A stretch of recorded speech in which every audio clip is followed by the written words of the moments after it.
So hello students, welcome to success ink polity batch 1। और जैसे आप सभी को पता है कि यहाँ पे हमने पॉलिटी का बैच शुरू किया है और ये इसकी सेकंड क्लास है। ठीक है बेटा। सो अभी हम लोग जो भी स्टूडेंट यहाँ से शुरू कर रहा होगा तो वो ज़रूर क्लास फर्स्ट को ज़रूर देखें। ठीक है, चैनल पर जाकर सक्सेस इंक यूट्यूब चैनल पर जाकर, और वहाँ उसके बाद इस क्लास को देखें तो ताकि आपको ढंग से समझ आए। ठीक है बेटा। तो हम लोग पढ़ रहे हैं बेटा हिस्टोरिकल डेवलपमेंट। ठीक है, हिस्टोरिकल डेवलपमेंट ऑफ कॉन्स्टिट्यूशन। ठीक है, संविधान के इतिहास का विकास पढ़ रहे हैं। ठीक है, या संविधान के विकास का इतिहास पढ़ रहे हैं। ठीक है भाई, जो भी आप बोलो। ठीक है, तो इसमें हमने जो अभी तक पढ़ लिया था वो 1784 का पिट्स इंडिया एक्ट पढ़ लिया था। ठीक है, और आज हम उससे आगे क्लास को बढ़ाएंगे। ठीक है बेटा, चलिए तो शुरू करते हैं क्लास को। तो आज जो एक्ट होगा, जो 1784 के बाद जो एक्ट आया था, ठीक है, I think that was first second third, ठीक है, दैट वाज फोर्थ एक्ट। ठीक है, चौथे नंबर का एक्ट है ये। ठीक है, और वो है हमारा 1793 का चार्टर एक्ट। चार्टर एक्ट, इसको हिंदी में कहते हैं बेटा राजलेख राजलेख अधिनियम। राजलेख अधिनियम 1793 का राजलेख अधिनियम। ठीक है, अब इस एक्ट में क्या क्या विशेष बातें थी उनकी तरफ चलते हैं। तो बेसिकली यहाँ पे हुआ क्या कि कंपनी के जो एकाधिकार थे, व्यापारिक एकाधिकार थे। ठीक है, क्योंकि हमने देखा था कि अब कंपनी के पास केवल व्यापारिक अधिकार ही बचे हैं। सैन्य, प्रशासन और राजस्व के जो अधिकार हैं वो तो क्राउन के पास पिट्स इंडिया एक्ट के थ्रू ही चले गए थे वापस। ठीक है ना। तो कंपनी के, लिखिए पहला पॉइंट, कंपनी के व्यापारिक अधिकारों को 20 वर्ष के लिए बढ़ाया। ठीक है भाई, 20 वर्ष के लिए बढ़ाया। सेकंड पॉइंट क्या था कि जैसे आपको पता है कि इससे पहले वाले एक्टों में जो हमने पिछली क्लास पढ़ी थी तो वहाँ पे वॉरेन हेस्टिंग को हटा दिया गया था और उस पर लंदन में जाकर क्या हुआ था, एक महाभियोग चलाया गया था, क्योंकि उसने नंद कुमार केस में अपनी शक्तियों का यूज़ करते हुए फांसी की सज़ा सुनाई थी। गलत डिसीजन था जिससे कि देश की जनता में क्या हुआ था, आक्रोश बढ़ गया था। अब जो नया भारत में जो अधिकारी आया था वो था लॉर्ड कॉर्नवालिस। अभी इसके पहले मैं आपको बैकग्राउंड बता रहा हूँ, उसके बाद देखेंगे। अब लॉर्ड कॉर्नवालिस क्या था बेटा, एक हाई रैंक्ड आर्मी ऑफिसर था। ठीक है, वो एक सेना का अधिकारी था। ठीक है, बहुत ही अच्छी रैंक पे था। तो जब ईस्ट इंडिया कंपनी ने, या कह सकते हैं कि जब इंग्लैंड की सरकार ने लॉर्ड कॉर्नवालिस से गुजारिश करी कि आप आइए और हमारे मतलब जो उपनिवेश है भारत जो है उस पर आप क्या कीजिए, प्रशासन को चलाइए। तो लॉर्ड कॉर्नवालिस ने एक ही शर्त रखी थी कि मैं किसी के अधीन कार्य नहीं कर सकता। कार्य करने के लिए तो मैं रेडी हूँ, बट मैं किसी के अधीन कार्य नहीं कर सकता। तो वहाँ पे आपने एक रूल्स पढ़ा था या एक प्रावधान देखा था कि उस समय जो परिषद है, गवर्नर जनरल की जो परिषद होती थी, तो विशेष कंडीशन में, है ना बेटा, विशेष परिस्थितियों में जो गवर्नर जनरल ऑफ बंगाल है वो अपनी क्या कर सकता है, उन डिसीजंस, अपनी अधिकारों के रूल्स की तरह उन डिसीजंस को रद्द कर सकता था। ठीक है, अब यहाँ पे क्या हुआ, अब उसको और मजबूत बनाने के लिए यहाँ पे दूसरा प्रावधान आया कि गवर्नर जनरल कभी भी, पहले तो विशेष परिस्थितियाँ होती थी, बट इस अधिनियम के द्वारा गवर्नर जनरल अपनी परिषद के ठीक है, निर्णय को कभी भी रद्द कर सकता था। परिषद के निर्णय को रद्द कर सकता था। ठीक है, रद्द कर सकता था। तो ये इसका मतलब गवर्नर जनरल की पावर को बढ़ाया गया इस एक्ट में। ठीक है भाई। नेक्स्ट क्या था कि आपने देखा होगा सर पिछले उसमें कि बॉम्बे और मद्रास, है ना भाई, बम्बई और मद्रास के जो गवर्नर्स थे, इनकी शक्तियों का भी, इनकी अधिकारों की वजह से भी मतभेद पैदा हो रहा था गवर्नर जनरल ऑफ बंगाल के बीच में। ठीक है, तो उसको भी स्पष्ट किया गया। ठीक है बेटा, तो लिखिए बॉम्बे और मद्रास पर governor general of Bengal, Bombay और मद्रास पर गवर्नर जनरल ऑफ बंगाल के नियंत्रण को, के कंट्रोल को या नियंत्रण को स्पष्ट किया गया। ठीक है भाई, नियंत्रण को स्पष्ट किया गया। कैसे, इसी के अंदर लिखे एक और लाइन। ठीक है, अब होता क्या था, अब क्या होगा कि गवर्नर जनरल ऑफ बंगाल या बंगाल का गवर्नर जनरल इनके आदेशों को प्रत्यादिष्ट प्रत्यादिष्ट मतलब बेटा ओवरराइड कर सकता था। ठीक है, ये उसको पावर मिल गई। ठीक है, कि कोई भी आदेश होगा तो उसको ओवरराइड करेगा भाई, मतलब डिफ्यूज़ नहीं कर देगा, मतलब एकदम से नष्ट नहीं करेगा, उसको ओवरराइड मतलब चेंज करके ला सकता है। ठीक है, चलिए नेक्स्ट प्रावधान क्या था। अब इस एक्ट के द्वारा, लिखिए, इस एक्ट के द्वारा बोर्ड ऑफ कंट्रोल एक अध्यक्ष के अधीन होगा। ठीक है भाई, जो मंत्री पद पर हो। ठीक है, अब इसको समझ लीजिए कि जो बोर्ड ऑफ कंट्रोल है वो अब अपना सारा काम किसके अधीन करेगा। अभी तक तो वो किसके अधीन थे, गवर्नर जनरल ऑफ बंगाल के अधीन थे, डायरेक्टली थे, बट अब ऐसा नहीं होगा। ठीक है, अब जो बोर्ड ऑफ कंट्रोल के जितने भी मेंबर्स हैं, हमने बताया था कितने मेंबर्स थे। ठीक है, 6 सदस्य थे बेसिकली, जिसमें एक विदेश मंत्री और एक वित्त मंत्री था। ठीक है, पिछली क्लास को देखो जरूर, इसीलिए समझ नहीं आएगा। ठीक है बेटा, देख कर ही इसको वाली क्लास को देखना। तो वो सारे सदस्य अब किसके उसमें जाएंगे, अधीन हो जाएंगे, एक अध्यक्ष के अधीन हो जाएंगे। ठीक है बेटा, अध्यक्ष के अधीन हो जाएंगे तो जो भी फैसले होंगे वो कौन करेगा, अध्यक्ष ही करेगा। ठीक है, और वो अध्यक्ष किस स्तर का होना चाहिए, एक मंत्री स्तर का होना चाहिए। ठीक है, नेक्स्ट प्रावधान क्या है, लिखिए, बोर्ड ऑफ कंट्रोल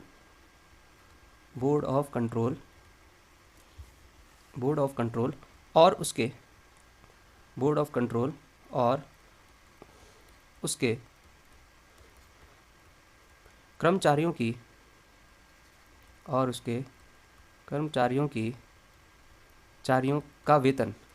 का वेतन भारतीय राजस्व से दिया जाएगा। ठीक है भाई, भारतीय राजस्व से दिया जाएगा मतलब इंडियन रेवेन्यू से दिया जाएगा।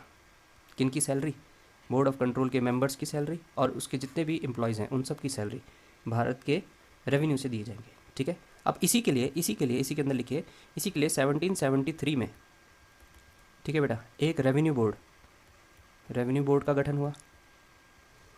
ठीक है, और साथ साथ रेवेन्यू पुलिस का भी यहाँ पर क्या हुआ, गठन हुआ। ठीक है भाई, आप मेरी राइटिंग पर मत जाना बेटा, डिजिटली लिखना सच में बहुत टफ होता है। ठीक है, और आप अपने हिसाब, आप सुनते रहो, एक सिंक्रोनाइजेशन बनाओ और अपनी लैंग्वेज में भी लिखते जाओ। ठीक है, चलिए, तो इतनी बात आपको समझ आई। ठीक है, अब आगे चलते हैं, इस एक्ट में और क्या था। तो लिखिए 21 अप्रैल 1793। ठीक है, यहाँ पे मैं इसको ओमिट कर लेता हूँ।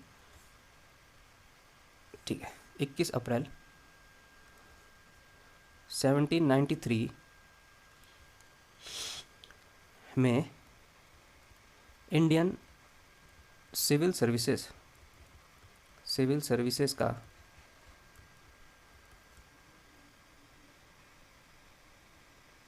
की स्थापना हुई। इंडियन सिविल सर्विस की स्थापना हुई। ठीक है, अब ये स्थापना किसने करी, लिखिए, स्थापक जो थे वो थे लॉर्ड कॉर्नवालिस ने इसकी स्थापना करी। ठीक है, इसी वजह से father of Indian civil services किसको कहा जाता है बेटा, लॉर्ड कॉर्नवालिस को कहा जाता है। ठीक है, अब इस पर मैं आपको कुछ अलग से फैक्ट भी लिखाऊंगा। इसी वजह से 21 अप्रैल, ठीक है बेटा, 21 अप्रैल को ICS डे के रूप में मनाया जाता है। ठीक है बेटा, 21 अप्रैल को ICS डे के रूप में मनाया जाता है, और father of Indian civil services कौन है, लॉर्ड कॉर्नवालिस। ठीक है, तो ये तो थी इसके सारे इंपॉर्टेंट प्रावधान।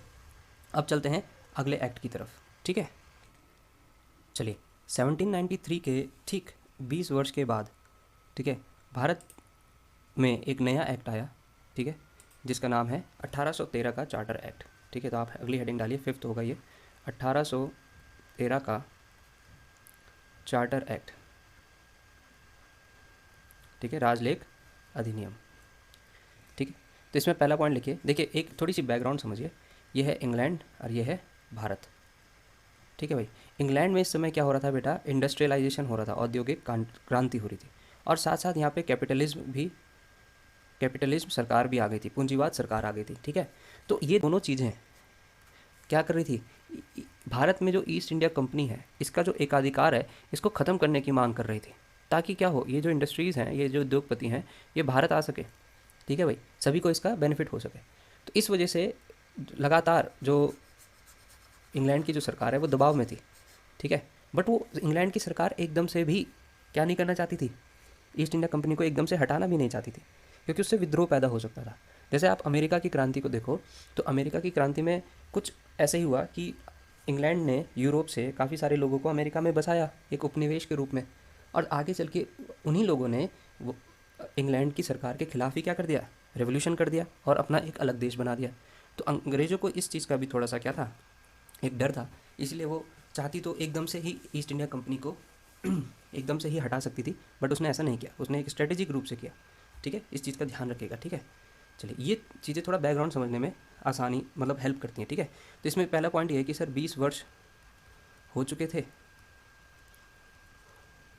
ठीक है, प्लस ब्रिटिश गवर्नमेंट दबाव में थी। आपको पता है किसके दबाव में थी, इंडस्ट्रियलाइजेशन की वजह से। ठीक है, वहाँ के उद्योगपतियों के द्वारा दबाव में थी। ठीक है, और बार बार ईस्ट इंडिया कंपनी की क्या आ रही थी, शिकायतें भी आ रही थी। ठीक है, तो इसी वजह से नेक्स्ट पॉइंट जो है वो इम्पॉर्टेंट है, लिखिए EIC, ईस्ट इंडिया कंपनी के व्यापारिक एकाधिकार को समाप्त कर दिया गया। ठीक है, बट यहाँ पर एक अपवाद भी है, एक्सेप्ट भी है, एक्सेप्शन भी है। ठीक है भाई, except trade with China and trade with tea. ये जो अधिकार है भाई, चाय का और चीनी नहीं मतलब चाइना का। ठीक है, चाय और चाइना का जो अधिकार है, व्यापारिक अधिकार है, वो अभी भी किसके पास था, ईस्ट इंडिया कंपनी के पास था। बट बाकी सारी चीज़ों में जो उनका व्यापारिक एक अधिकार था, उसको यहाँ पे समाप्त कर दिया था ब्रिटिश सरकार ने, या फिर कह सकते हैं 1813 के चार्टर एक्ट ने। ठीक है, तो इस बात से आप ये भी कह सकते हो कि सर हाँ, भारत में मुक्त व्यापार की नीति मतलब ओपन ट्रेड पॉलिसी की शुरुआत हुई। ठीक है, ओपन ट्रेड पॉलिसी मतलब मुक्त व्यापार की नीति की शुरुआत हुई, क्योंकि अब होगा क्या, अब कोई भी उद्योगपति भारत में आके अपना उद्योग स्थापित कर सकता था। भारत में ऑलरेडी ही लेबर सस्ती थी, रॉ मटेरियल बहुत ज़्यादा थे। ठीक है, मार्केट बहुत बड़ा था। ठीक है, तो इस वजह से अब आप एक चीज़ समझो कि यह है भारत, यह है इंग्लैंड और यह है भारत। भारत के लोग अलग हैं, इंग्लैंड के लोग अलग हैं। भारत का कल्चर अलग है, यहाँ का रहने का तरीका अलग है, और इंग्लैंड के रहने का तरीका और कल्चर एकदम डिफरेंट है। तो क्या इन यहाँ के अंग्रेज़ों की जो इंडस्ट्री है, क्या यहाँ के जो प्रोडक्ट हैं वो भारत में बिक सकेंगे? नहीं बिक सकेंगे ना। तो उसके लिए यहाँ पर एक क्या करनी पड़ेगी, एक सोच बनानी पड़ेगी कि वो उन प्रोडक्ट्स को ले सकें। वो कब लेंगे, जब क्या होगा, अब यहाँ पर इन्होंने क्या सोचा कि हम क्या करेंगे, इन सारे मतलब जितने भी इंडियंस हैं इनको ईसाई धर्म में क्या करेंगे, परिवर्तित करेंगे। और जब ये देखेंगे कि भाई हाँ, ईसाई धर्म एक अच्छा धर्म है, ठीक है, और वो हमसे क्या होंगे, इन्फ्लुएंस होंगे, तो हमारी ही तरह वो क्या करेंगे, जीना सीख जाएंगे। और जब हमारी तरह जीना सीखेंगे तो हमारे ही द्वारा या जो हम प्रोडक्ट खाते हैं उन्हीं का वो क्या करेंगे, यूज़ करेंगे। समझ आई बात? तो मार्केट क्रिएट करने के लिए, ठीक है भाई, मार्केट क्रिएट करने पे के लिए भारत में ईसाई मिशनरियों की को धर्म प्रचार की छूट दी गई। ठीक है भाई, ताकि क्या हो बेटा, मार्केट क्रिएट हो सके। भाई जब वो भी इंडियंस भी जब अगर इंडियंस अंग्रेज़ों की तरह सोचने लग जाएंगे तो ऑब्वियस ये बात है कि उन्हीं के द्वारा या उन्हीं के प्रोडक्ट भी वो यूज़ करना शुरू करेंगे। ठीक है, इसी के आगे लिखिए, इसके लिए धर्म प्रचार विभाग की स्थापना की गई, जिसका खर्च भारतीय राजस्व से पूरा किया जाना था। ठीक है, समझ गए अब आप? चलिए नेक्स्ट, अब अगर ये चीज़ आ रही है तो भाई कुछ पैसा भी दिया जाएगा, है ना। तो लिखिए, कंपनी को 1,00,000 रुपये वार्षिक रूप से भारत में साहित्य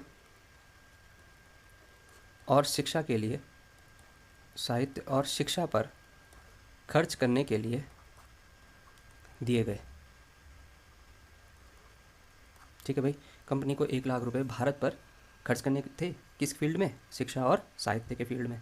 ठीक है। So that was all about 1813 charter act. तो यहाँ पे आप देखोगे कि भाई धीरे धीरे इंडस्ट्रियलाइजेशन का भी इफेक्ट है और साथ साथ क्राउन रूल आने वाला है। तो इसीलिए जैसे गेम ऑफ थ्रोन्स में बोलते हैं ना कि विंटर्स आने वाली हैं, सर्दियाँ आने वाली हैं। आप लोगों ने अगर देखी होगी वेब सीरीज़ तो उसमें था सर्दियाँ आने वाली है, अपना अपना अरेंजमेंट कर लो। तो वही यहाँ पे भी था, क्राउन सिस्टम आने वाला है और सरकार धीरे धीरे इन अधिनियमों के द्वारा अपना अरेंजमेंट कर रही थी।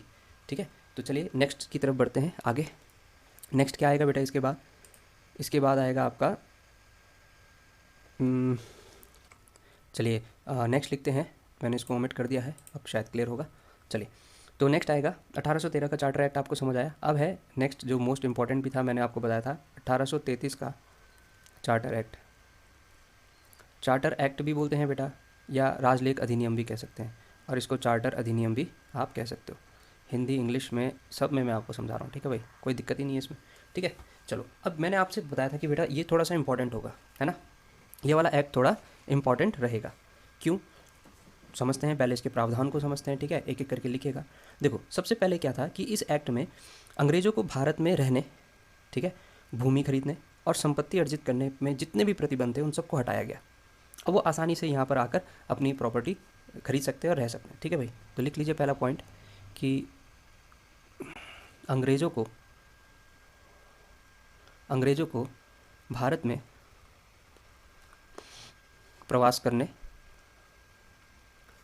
करने भूमि तथा संपत्ति अर्जित करने की प्रतिबंध को हटाया। ठीक है भाई, क्योंकि अब आप आइए, अंग्रेज आ सकते हैं, भूमि खरीद सकते हैं, संपत्ति अर्जित कर सकते हैं। ठीक है, चलिए, अब जब बाकी अंग्रेज भी आ गए तो अब क्या होगा? अब सबसे इम्पोर्टेंट पार्ट कि ईस्ट इंडिया कंपनी के व्यापारिक अधिकार को पूर्ण रूप से समाप्त कर दिया गया। ठीक है भाई, अब यहाँ पे आप देखो कि व्यापारिक एक अधिकार समाप्त हुआ है। ठीक है बेटा, व्यापारिक अधिकार जो है वो समाप्त हो चुका है, मतलब वो चीन और चाय वाला सिस्टम भी गया। ठीक है भाई, चलिए नेक्स्ट पॉइंट क्या है? नेक्स्ट इज़ वेरी इंपॉर्टेंट, मैं इसको रेड पेन से लिखूंगा। ठीक है, कि गवर्नर जनरल ऑफ बंगाल, ठीक है, बंगाल के गवर्नर जनरल के पद को अब चेंज कर दिया गया। ठीक है, हम या फिर ये बोल सकते हैं गवर्नर जनरल ऑफ बंगाल जो है वो क्या कहलाएगा? He will be known as governor general of India, कहलाएगा। ठीक है भाई, अब क्योंकि नाम भी चेंज हो गया तो ऑब्वियस सी बात है क्या होगा बेटा? पावर्स भी आएंगी। ठीक है, और यहीं से क्वेश्चन आ जाता है सर कि नाम क्या है। ठीक है, तो नाम इज़ अगेन डब्ल्यू से शुरू होगा। ठीक है, लॉर्ड विलियम बेंटिक। देखो, इससे पहले हमने क्या पढ़ा था? लॉर्ड वॉरेन हेस्टिंग, ये पढ़ा था, ठीक है ना, जिसको क्या दिया गया था? लॉर्ड वॉरेन हेस्टिंग को क्या दिया गया था? महाभियोग किया गया था, है ना। वो पहला बंगाल का गवर्नर जनरल था और अंतिम क्या था? बंगाल का गवर्नर था। लॉर्ड विलियम बेंटिक क्या है? ये पहला है ना भाई, ये क्या है? First governor general of India है, और साथ साथ यही क्या है? Last governor general of Bengal है। ठीक है बेटा, ये 2 क्वेश्चन यहाँ से आपके बन जाएंगे। ठीक है, चलिए, अब अगर हम बात करें लॉर्ड विलियम बेंटिक की, तो यहीं से थोड़ा सा फोकस लेकर हमको आगे और समझना है। बेसिकली ये क्या था? ये एक उपयोगितावादी, ठीक है, यह एक थोड़ा सा दिक्कत है लिखने में, उपयोगितावादी व्यक्ति था। मतलब एकदम क्रूल नहीं था, स्ट्रिक्ट नहीं था। ये कहता था कि भाई अगर सरकार देश के लिए कुछ करेगी तो देश भी सरकार को सपोर्ट करेगा, ये इसकी सोच थी। ठीक है, चलिए अब इसको आगे करते हैं। फिलहाल तो अभी इस उपयोगितावादी पे मैं बाद में जाऊंगा, फिलहाल अभी इसके बारे में और समझ सकते हैं। ठीक है सर, तो विलियम बेंटिक के बारे में या गवर्नर जनरल ऑफ इंडिया के बारे में अब हम और प्रावधानों को समझते हैं। ठीक है बेटा, पहला प्रावधान ये है कि अब गवर्नर जनरल मद्रास, लिखिए आप, मद्रास, बम्बई और अन्य विजित प्रदेशों को अन्य विजित प्रदेशों पर क्या कर सकता है, नियंत्रण कर सकता है, मतलब कंट्रोल कर सकता है, ठीक है। मैं हिंदी में बोल रहा हूँ, नियंत्रण कर सकता है, ठीक है। निरीक्षण कर सकता है, मतलब वहाँ वो इंस्पेक्ट कर सकता है, निरीक्षण कर सकता है, और उनको निर्देशन भी कर सकता है, मतलब उनको वो डायरेक्ट भी कर सकता है, ठीक है बेटा। जो इसकी पावर बढ़ गई, कंट्रोल भी करेगा, इंस्पेक्ट भी करेगा और डायरेक्ट भी करेगा, ठीक है। नियंत्रण, निरीक्षण और निर्देशन कर सकता है, ठीक है। दूसरा पॉइंट जो कि बहुत ही इंपॉर्टेंट है एग्जाम के पॉइंट ऑफ व्यू से भी, ठीक है। गवर्नर जनरल ऑफ इंडिया, मैं जीजीआई लिखूंगा शॉर्ट में, आप लिखिएगा भारत का गवर्नर जनरल, ठीक है। भारत के गवर्नर जनरल द्वारा बनाए गए कानून, बनाए गए सभी कानून अब अधिनियम कहलाएंगे, अब अधिनियम कहलाएंगे। अधिनियम मतलब एक्ट कहलाएंगे, ठीक है भाई। अब क्या कहलाएंगे वो, एक्ट। देखो भाई, पहले जब कानून बनते थे ना गवर्नर जनरल के द्वारा, तो वो अधिनियम नहीं कहलाते थे। पहले जो कानून बनते थे उनको रेगुलेशंस कहते थे। रेगुलेशन मतलब विनियम, ठीक है, रेगुलेशंस कहते थे उनको। तो अब जो कानून बनेंगे उनको क्या कहेंगे, अधिनियम कहेंगे, मतलब इनकी पावर थोड़ी बढ़ गई है, ठीक है। अब क्योंकि अब सीधे कानून बना सकता है गवर्नर जनरल, तो इसी के लिए, ठीक है, विधि निर्माण के लिए, ठीक है, कानून बनाने की शक्ति अब किसको दी जाएगी, ठीक है। तो नेक्स्ट लिखिए, कानून बनाने की शक्ति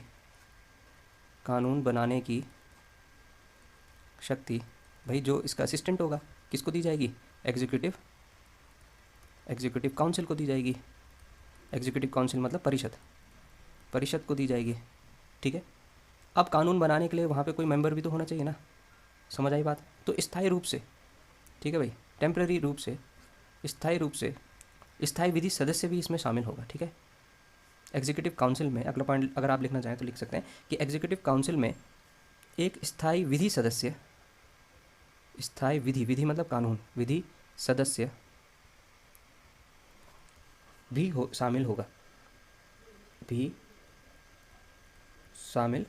होगा, जो क्या करेगा, कानून बनाने में हेल्प करेगा, ठीक है भाई।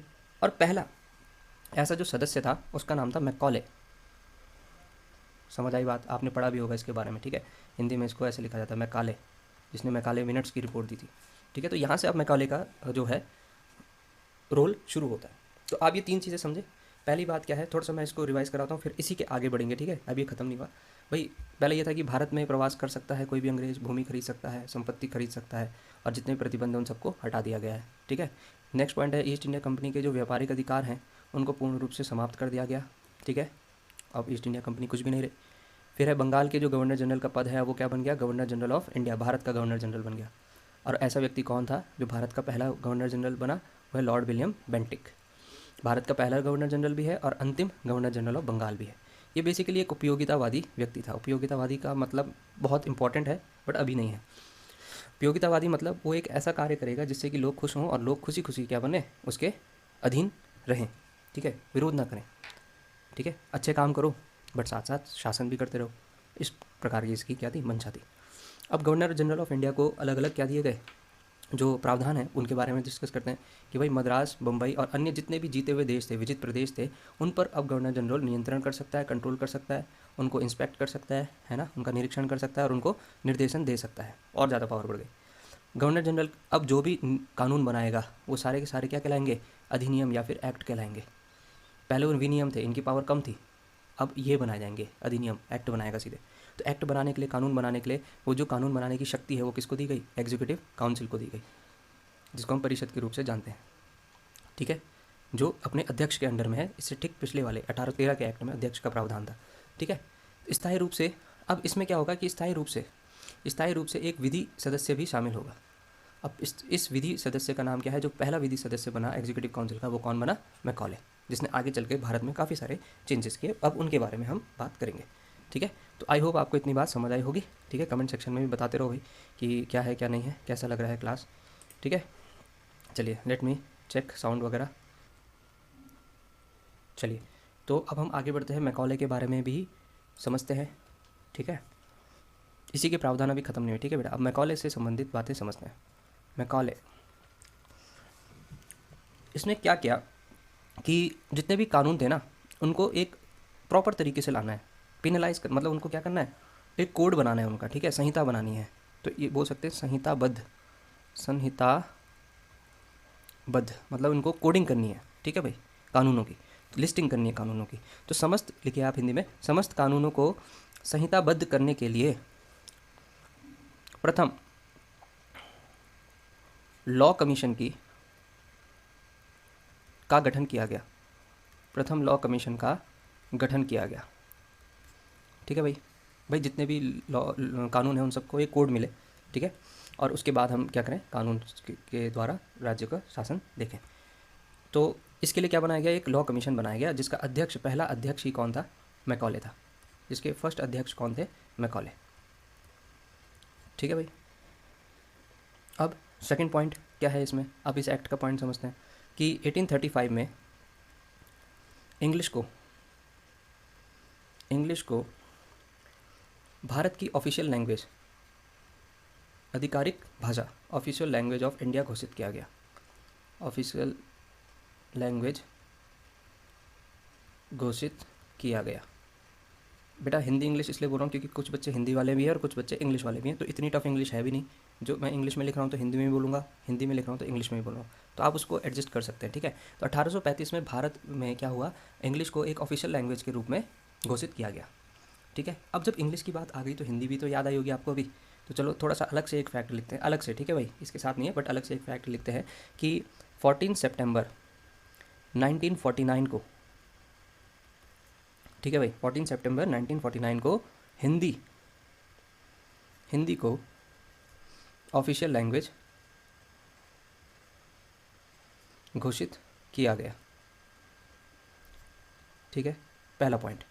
बट याद रखिएगा हिंदी को ऑफिशियल लैंग्वेज घोषित तो कर दिया था 14 सितंबर 1949 में, बट इसको लागू कब किया बेटा, इसको लागू किया गया 26 जनवरी 1965 में, ये इंपॉर्टेंट है, ठीक है, 26 जनवरी 1965 में इसको लागू किया गया।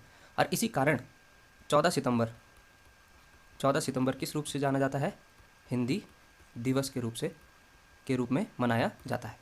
तो ये अलग से एक फैक्ट मैंने आपको समझा दिया, क्योंकि आपको ज़रूर हिंदी की याद आई होगी अगर आप हिंदी भाषा को प्यार करते हैं तो, ठीक है भाई। चलो आगे बढ़ते हैं। अब मैकॉले की ही बात चल रही है, तो इसने एक रिपोर्ट दी थी जिसको बोलते हैं मैकॉले मिनट्स, मैकॉले मिनट्स इस रिपोर्ट का नाम है, ठीक है। रिपोर्ट के आधार पर मैकॉले मिनट्स, रिपोर्ट के आधार पर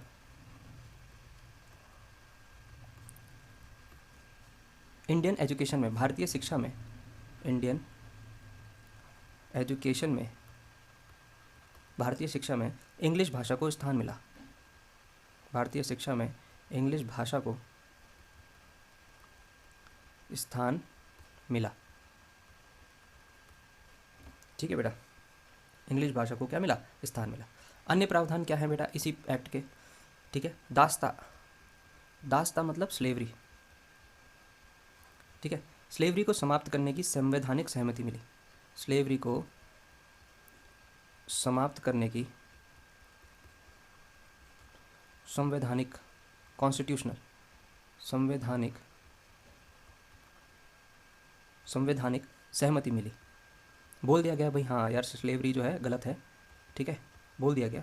बट आपको पता है कि ये सिर्फ एक अनाउंसमेंट था, मैंने बोला ना उपयोगितावादी था व्यक्ति, कौन, विलियम जो आया था हमारा, विलियम बेंटिक उपयोगितावादी था। तो दिखेगा आपको कि हाँ चलो ये कुछ ना कुछ अच्छा हो रहा है, चलो इंग्लिश भी आ गई है ना, ऑफिशियल लैंग्वेज भी हो गई और अब कानून बनेगा और स्लेवरी भी समाप्त होगी। बट बेटा ये स्लेवरी समाप्त होने की सिर्फ सहमति मिली थी, ठीक है। जबकि अलग से एक फैक्ट और लिखिए आप इसमें, जो ग्रीन कलर से मैं उसको अलग से फैक्ट लिखा रहा हूँ, ठीक है। स्लेवरी कब हुई समाप्त, 1843 में दास्ता प्रथा, ठीक है, that is known as slavery समाप्त हुई।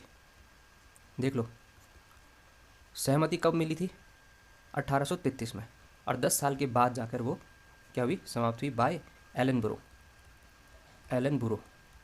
बुरो के द्वारा भारत में दास्ता प्रथा को समाप्त किया गया, ठीक है। चलिए नेक्स्ट पॉइंट है कि नियुक्ति। अब देखिए बेटा इंडियन सिविल सर्विसेज भी तो हो गए थे ना, तो भाई लोग तो पढ़ेंगे। तो नियुक्ति में जो भेदभाव हो रहा था, ठीक है, लिखिए नियुक्ति में अच्छा, इसको मैं थोड़ा ढंग से लिखा देता हूँ क्योंकि यहाँ पे अब जगह भी नहीं बच रही है, ठीक है। Just give me some minutes, मैं इसको ओमिट कर देता हूँ, ठीक है।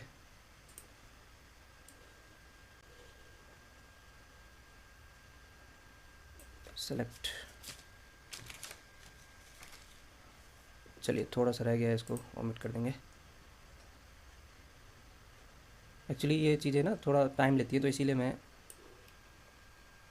हैंग होता है इस समय सिस्टम। चलो, तो नेक्स्ट पॉइंट लिखिए नियुक्ति। इसमें लिखिए नियुक्तियों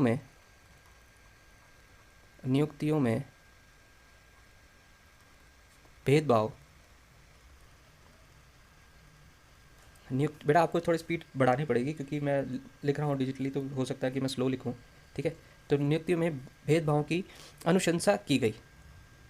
भेदभाव को रोकने की अनुशंसा का मतलब होता है रिकमेंडेशन, ठीक है भाई। ये रिकमेंड किया गया कि नियुक्ति जो हो रही है उसमें भेदभाव ना हो, ठीक है। तो यहाँ पे एक एक्ट, जो एक्ट है, इस एक्ट की धारा 87 के तहत, ठीक है बेटा, ये जो हम एक्ट पढ़ रहे हैं ना, तो इसकी एक धारा है 87, उसके तहत क्या है कि भारतीय जन्म स्थान, ठीक है, धर्म, वर्ग, जाति, ठीक है, के आधार पर नियुक्तियों में भेदभाव नहीं किया जाएगा। के आधार पर नियुक्ति मतलब अपॉइंटमेंट्स में, ठीक है, नियुक्तियों में भेदभाव नहीं किया जाएगा।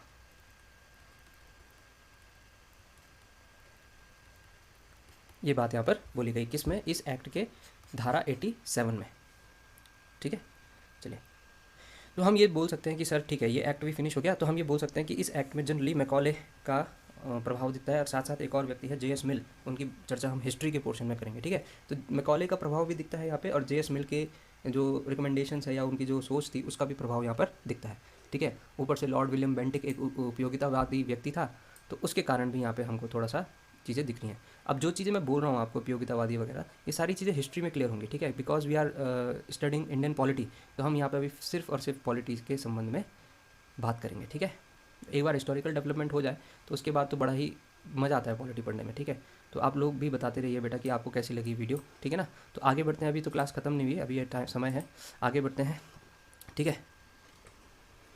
चलिए, नेक्स्ट है आपके पास 1853 का चार्टर एक्ट। तो ठीक 20 साल बाद आएगा दूसरा भी, ठीक है।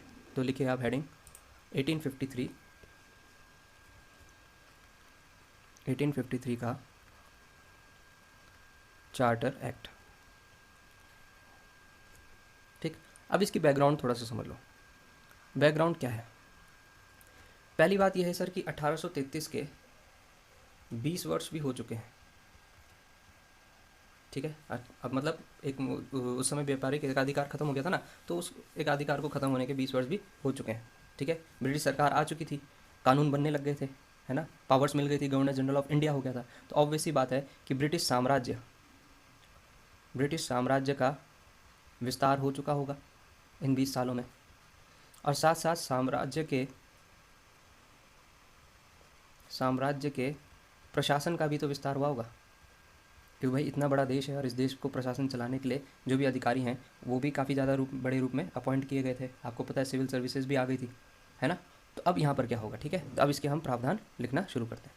तो पहला प्रावधान तो यही है सर कि ईस्ट इंडिया कंपनी अब जा तो चुकी थी, ऐसा नहीं है कि घर जा चुकी थी, राजनीतिक मामलों में थी, ठीक है, प्लानिंग के मामले में थी, काफ़ी सारी चीज़ों में थी अभी भी।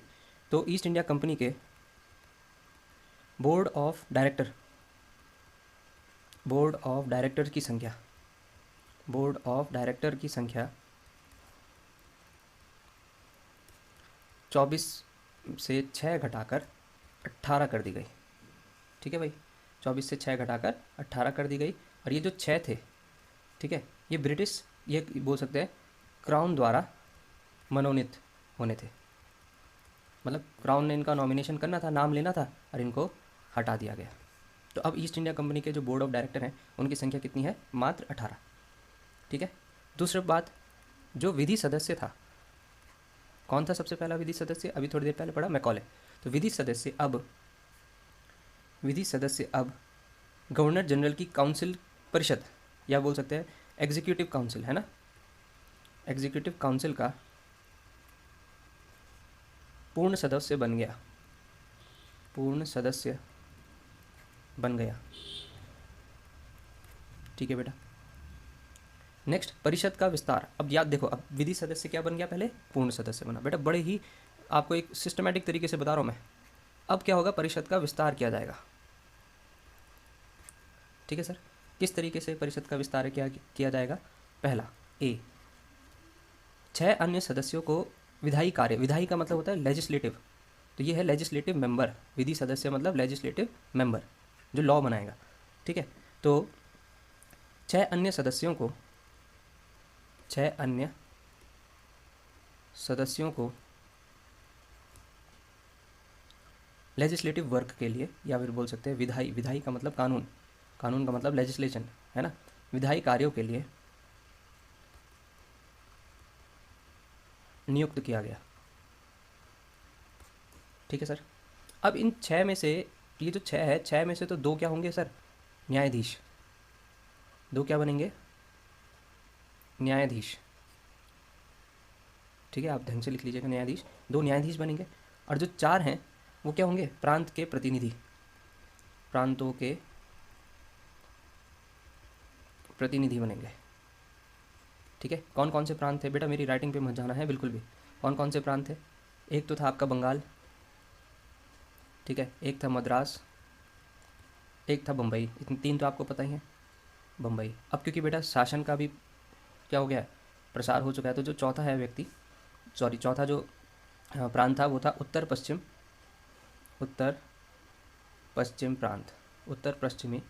प्रांत था। तो इन 4 के प्रतिनिधि इस विधायी परिषद का, या लेजिस्लेटिव जो परिषद बनेगी उसके क्या बनेंगे, मेंबर्स बनेंगे। ठीक है, तो अब क्या हुआ, इसका मतलब अब गवर्नर जनरल ऑफ इंडिया के पास 2 प्रकार की चीज़ें आ गई ना। पहले तो क्या था, उसकी एग्जीक्यूटिव काउंसिल, और इसका जो, जिसको अभी तक हम परिषद के रूप में बोल रहे थे, पर इसको पूर्ण रूप से क्या कहा जाएगा, कार्यकारी परिषद कहा जाएगा। ठीक है, और अब क्या हुआ, ये जो हमने लेजिस्लेटिव काउंसिल बनाई, लेजिस्लेटिव जो काउंसिल बनाई, जिसका पहला हेड मकौले था, बट उस समय काउंसिल नहीं बनी थी, वो एग्जीक्यूटिव काउंसिल का ही मेंबर था, अब अलग होकर बन गई, है ना। तो ये जो लेजिस्लेटिव काउंसिल है, यह विधायी परिषद जो है, ये अब क्या हो गई, अलग रूप से कार्य करेगी, विधायी परिषद। ठीक है, बट याद रखना कि एग्जीक्यूटिव काउंसिल के पास वीटो पावर भी होगी। इसको आप ऐसे ग्राफ में ही लिखना। ठीक है, इसके पास क्या होगी, वीटो पावर होगी। तो ये तो थे इसके कुछ प्रावधान। ठीक है, आगे के प्रावधान समझते हैं, मैं इसको ओमिट कर लेता हूँ। ठीक है, तो इतना आपको समझ आई, बैकग्राउंड समझ आई। 1833 के 20 वर्ष हो चुके थे, मिटाता भी जाता हूँ, रिवाइज भी करते हैं। साम्राज्य का विस्तार भी हो चुका था, साम्राज्य के प्रशासन का भी विस्तार हो चुका था। ईस्ट इंडिया कंपनी के बोर्ड ऑफ डायरेक्टर्स की संख्या घटा दी गई थी, 24 से कितनी कर दी थी, 6 कर दी थी। ठीक है, और ये 6 क्राउन द्वारा क्या थे, मनोनीत हुए थे। ठीक है, बाकी आपको पता ही है, इसको मैं एक साथ मिटा देता हूँ, गिव मी सम टाइम।